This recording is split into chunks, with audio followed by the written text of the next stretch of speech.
Allô, oui, bonjour, c'est Monsieur Christopher. Oui, c'est moi-même. Salut, c'est Cheikh Fita à Bruxelles. Ah, bonjour Cheikh. Bonjour, je vais bien. Bon, écoute, je suis en train d'enregistrer. Hein. Je viens de voir sur Internet des informations comme quoi il y avait la marche, qu'il y a eu du grabuge. Est-ce que tu peux me confirmer cela? Si oui, donc me relater un peu les faits, tel que ça s'est passé. Bon, c'est pas une marche, c'est un meeting. Oui, oui. Alors, ce meeting, nous l'avons programmé depuis le mois de décembre.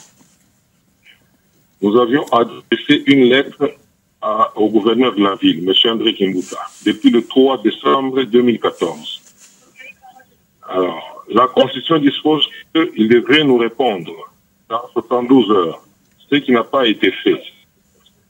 Nous sommes allés jusqu'à la fin du mois de décembre, c'est-à-dire la fin de l'année 2014. Et après les fêtes, nous avons lancé les invitations. Nous sommes descendus nous-mêmes sur le terrain pour distribuer les invitations.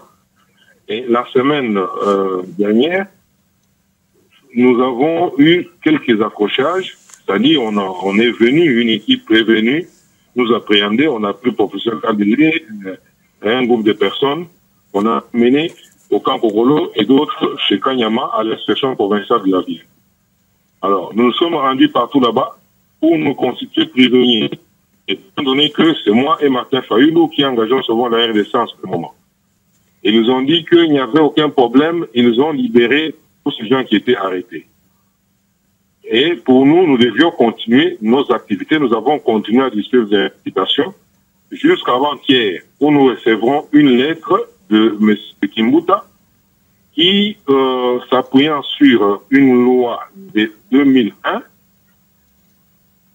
a tenté de nous expliquer que ce meeting n'était pas autorisé parce que le regroupement de ce politique selon la RDC n'était pas enregistré au ministère de l'Intérieur.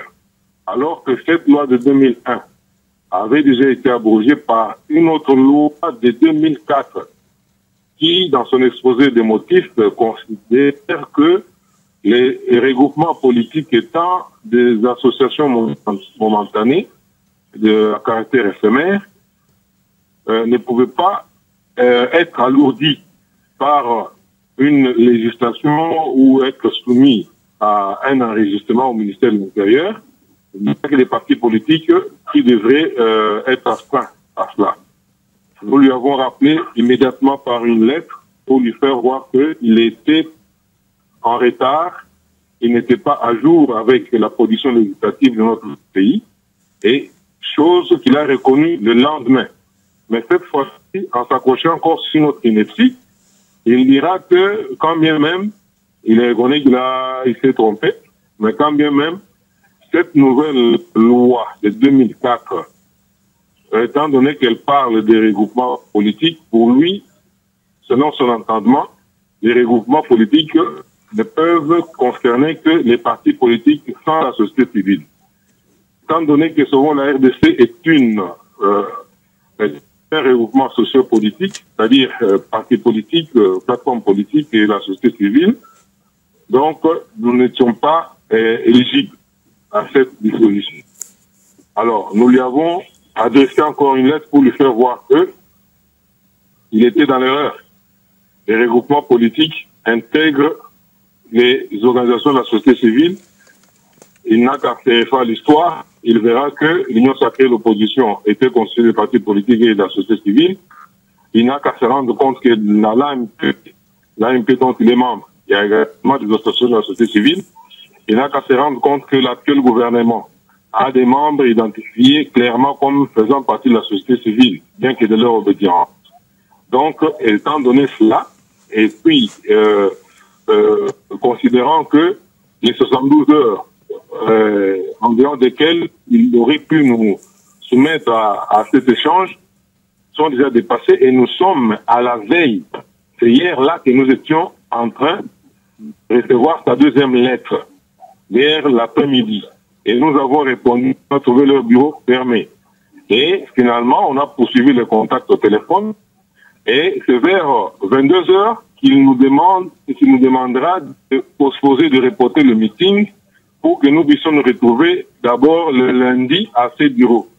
Alors, à cette heure-là, nous n'avions pas les dispositions techniques pour atteindre toutes les personnes que nous avions invitées et leur demander de ne pas venir au meeting. Voilà notre difficulté. Nous lui avons dit, étant donné cela, il y a des gens qui vont se déplacer. Il faudrait instruire à votre police d'être calme. Il y a des gens qui vont se déplacer. Et nous allons tenir l'activité en respectant l'ordre public. C'était facile à faire. Alors, c'est ce que M. Grimoud a dit, il devait se concéder avec ses services pour nous rappeler 15 minutes après. Il nous a plus rappelé et immédiatement nous avons appris qu'il y a un spot qui passait à la télévision comme quoi il avait interdit le meeting. Donc, nous avons compris qu'il était dans une autre logique et pendant ce temps, on nous apprendra que dehors, il y avait un déploiement très important des éléments de la police sur tout l'espace où on devait tenir la meeting et même dans toutes les communes périphériques et sur toutes les plateformes, il y avait la police. Alors, nous ne pouvions plus décommander toutes les assurances, les confirmations que nous avions données à la presse, tant nationale qu'internationale, qui a continué à confirmer qu'il y aurait meeting. Et voilà qu'aujourd'hui, à l'heure indiquée pour le meeting, nous nous sommes présentés. Mais malheureusement, on a trouvé une ceinture avec une équipe de police qui était organisée juste spécialement pour nous, les leaders. Ainsi qu'on a été agressés et les membres qui étaient avec nous, même de la presse, ont été grièvement blessés. Et en ce moment, il y a au moins 9 personnes qui sont hospitalisées, dont 3 grièvement. Avec une demoiselle de la société civile de la RDC, Madame Milkler Kabeya, qui est grièvement blessée. Et en ce moment, nous sommes à l'hôpital. Donc vous confirmez que vous aussi vous êtes blessé, c'est cela? Bon, moi je suis blessé au bras. J'ai reçu, je crois, c'est une baïonnette ou un éclat parce que la bombe ou les grenades ont été jetées sur des individus. En dehors de ça, on nous a aspergé un liquide qui était dans